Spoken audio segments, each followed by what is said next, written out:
Ja, ik denk wel dat veel mensen mij kennen. Want? Ik heb mijn lichaam laten veranderen van man naar vrouw, hè, en ik zie er toch heel mannelijk uit. Dat is niet te veranderen. Maar waarom zouden veel mensen jou dan Ja, daar daardoor kennen? val je heel erg mee op, hè. Dus, en wanneer heb je dat laten doen? 1992.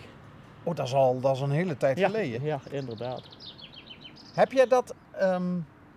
Heb jij altijd geweten dat je als vrouw in het lichaam van een man zat? Ja, ja, inderdaad, ja. Ja. Een mannelijk hormoon hoort niet thuis in mijn lichaam. Dat is een soort gif voor me. Dat kan ik niet tegen.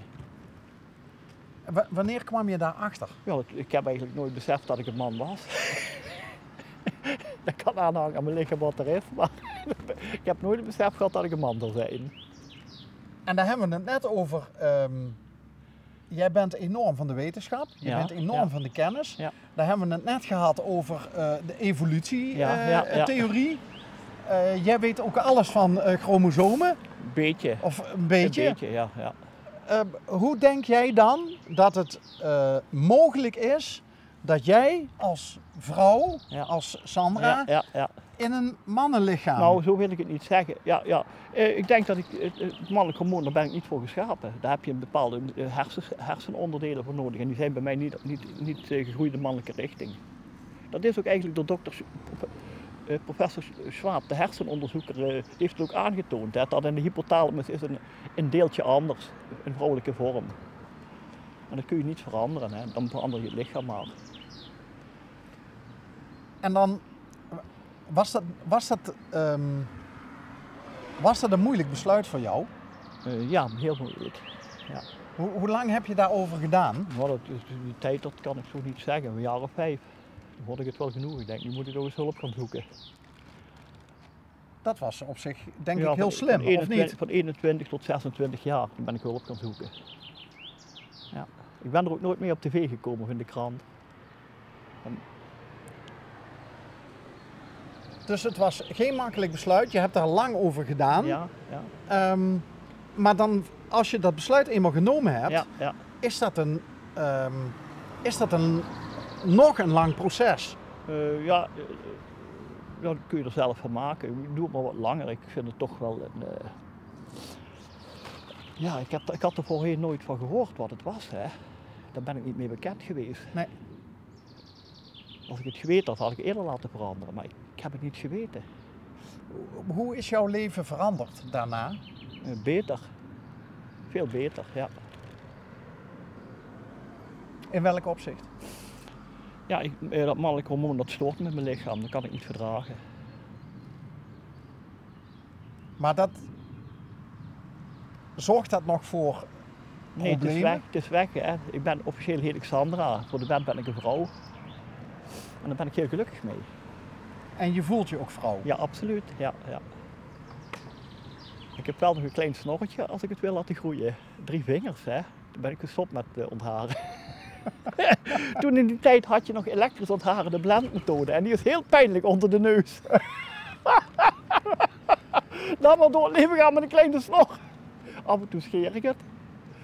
Eens per maand, eens per 1,5 maand. Nou ja, als dat alles is. Ja. Ja, nu heb je een laserontharing, maar ik weet niet of ik dat doe. Ik ben 64 jaar en ik weet niet hoe lang. Och, zo'n klein snorretje, daar stoor ik me niet aan. Maar wat goed dat je A, het aangedurfd hebt. Ja. En B, dat je je achteraf zoveel fijner voelt. Ja, inderdaad, ja. Want jij zegt van, ik heb geld genoeg om van te leven. Ja. Ik doe dit voor de leuk. Ja. Het zorgt er ook voor dat je lekker in beweging blijft. Ja. Maar het allerbelangrijkste in het leven is levensgeluk. Ja hoor, dat heb ik wel. Ja. Want je maakt ook een hele tevreden indruk. Ja hoor, ja. Dadelijk ga ik naar Aken toe, een stad waar ik heel erg van houd. Ik vind meer als Maastricht, waar ik woon. Vertel,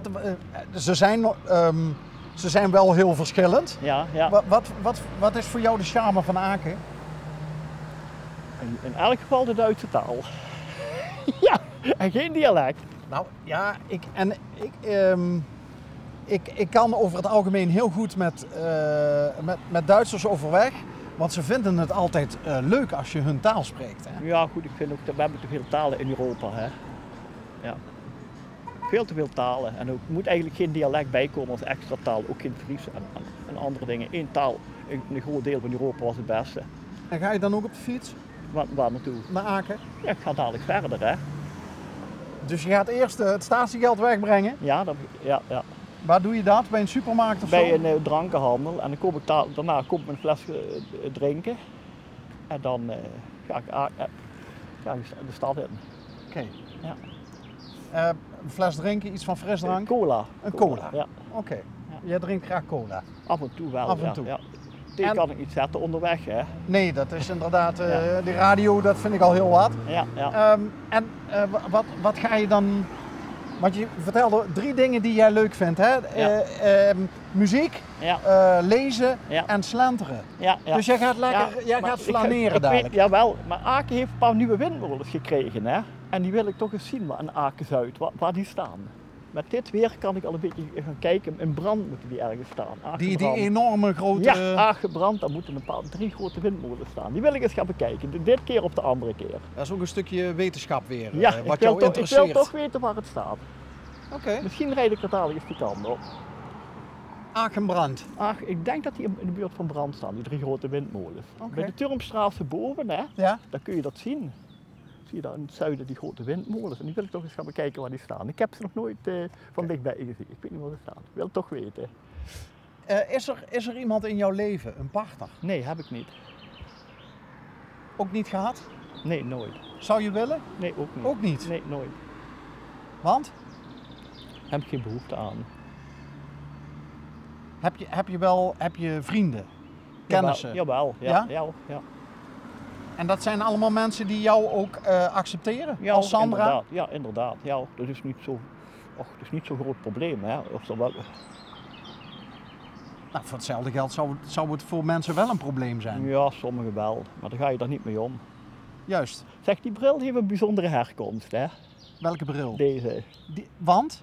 Vertel. Dat was 4 jaar geleden, zag ik ergens bij de papierbakken in Maastricht een bril liggen. Dat was deze, hè? Ja.